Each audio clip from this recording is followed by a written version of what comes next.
Hello YouTube, it's your boy Nathan coming to you to do another recap video. Today we're talking Catfish, the TV show Genesis and Jerison episode. I'm sorry guys, I'm a couple days late from doing this recap. A lot went on this week, but we're just going to get on to it. So we meet Janice.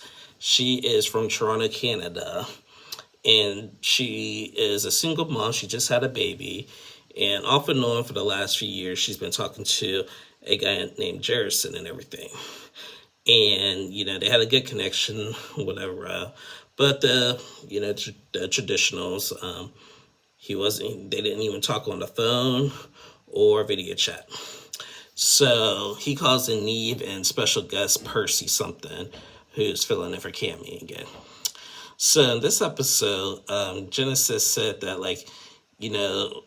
this guy has sent her pictures of his shirt off, and he has all kind of tattoos and all this stuff and everything. And when Neve and Percy were doing their investigation, or even did a pre-investigation, they were like, wait a minute, these tattoos and stuff on his arm are not matching up. And those were the only pictures that the guy had sent her. So, and there was also a girl, I think her name was Paula, that is best friends with Genesis, and she was a big part of their relationship. And when they're at the stretch where they didn't speak, Paula was like, "Well, why don't you hit up Jerison again?" And whatever, because he was really cute and all that. And so Genesis apparently like one of his photos, and then the next day after having that conversation, he randomly messaged Genesis and everything, and they started chatting again, whatever. So Neve and Percy are doing their investigation, and they came across, obviously the person in the pictures, they ran the pictures. It's not the person they've been talking to. However, what they found out is that the guy in the pictures is actually is actually married, but he hasn't been loyal. There was a status that it looked like a girl had put on his Facebook saying, "I wish people would quit talking to my man," and that was on his page, and that just happened to be his wife. So they went back and told Genesis what they found and everything, and they decided to call the girl. There was a place where they worked that was on their Facebook page, and they called the girl, and the girl answered and video chatted with them and saying, "Hey, my guy has not been loyal. I've caught him talking to other girls, so whatever this may be, it wouldn't surprise me." So Neve was just like, okay, well, Genesis is going to send him a message, and apparently you have his phone, all right? She's like, yeah, I got his phone. He should be home here shortly, but I do have his phone.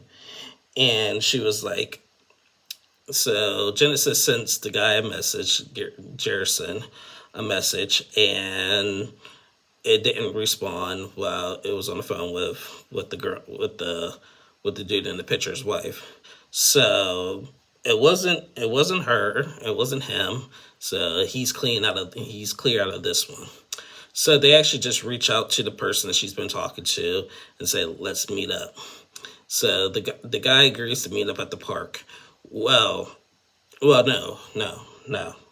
Actually, we didn't hear nothing until the next day. Neve gets a message from Paula, because they had called Paula, the best friend, to say, do you know, are you Jerison or whatever? She's like, no, I would never do that and everything. And then the next day, Paula sends a message saying, I want to talk to you guys about this, about him. So we're just thinking, oh, it's Paula. She was lying to us. We were right. We were right all along. Right? Wrong. So we meet up. So they go to this park, and this guy comes, and his name is PJ. And PJ happens to be Paula's brother. And he revealed that he's, how do you say this guy's name? I'm Jerison. Jerison. You here to... Jerison. this guy PJ comes in and he says he's Jerison, and he said, and he's Paula's brother, and Paula really did not know nothing about it. So PJ comes in and says, I'm Jerison. Paula sent me. She doesn't know nothing about this. Now she knows.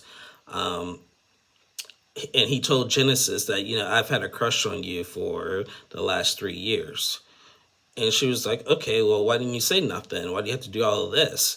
And everything. He was like, well, I'm scared. And she was just like, I've been to your house plenty of times. You're like family to me. Like, why do you have to go through all of this and everything? Sorry, guys. And so basically, he was just like, I love you. Can you please give me a chance? I really like you and all that. And she's just not giving him a chance. She was just like, no, you lied to me. You did all of this. Like, you could, like she said, like, if you would have said this, like, flat out to me, I might have would have given you a chance or something. We could have done something. But now it's just going to be awkward when I go over there now and everything. So we left off with that. And basically, like she still has a good friendship with her best friend Paula, but it's hard time going over there to the house when he's there because he said there's just awkwardness. So, I mean, good episode of Catfish. I mean, okay episode of Catfish. The guy that filled in for Cammy, he was really lively. Not my favorite episode compared to the last couple of weeks. I feel bad. I felt bad for PJ because like he really liked this girl and everything, and she was just getting out of an abusive relationship. She just had a kid and everything, and it was just, yeah, I felt bad. It's hard to love someone that doesn't love you back, but I see her point. You don't need to be doing all that. If you would have just asked her. Like, dudes, if you have a crush on a girl, just go for it. If you have a crush on somebody, just say it. Don't trick them. Don't trick them because that's just gonna make it worse, and that's what happened here.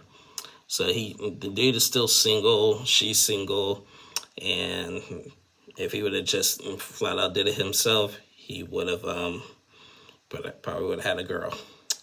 But anyway, guys, that was it for Catfish. That's the end of my review. I'm sorry I'm late with it. Please like and subscribe to my channel. I'll be back on to do... I'll just do a quick update with Married at First Sight. This episode, they had the housewarming parties for the couples. Lauren and Orion divorced last week. They just couldn't get over their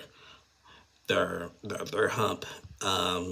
Claire and Cameron, they're still trying to get to know each other. Emily and Brennan.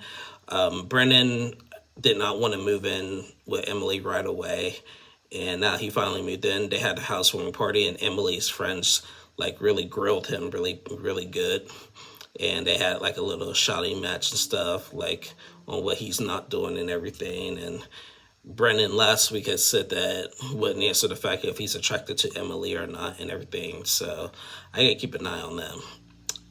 Becca and Austin, they're doing really well. The only thing that's separating Becca and Austin is the fact that Becca is an atheist and Austin is a Christian. So there's that. But other than that, they seem to be doing really well.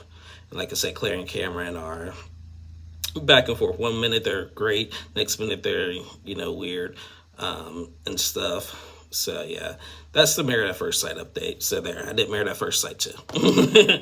So anyway, guys, thank you guys for watching. I'll be back on Monday to recap 90 Day Fiance.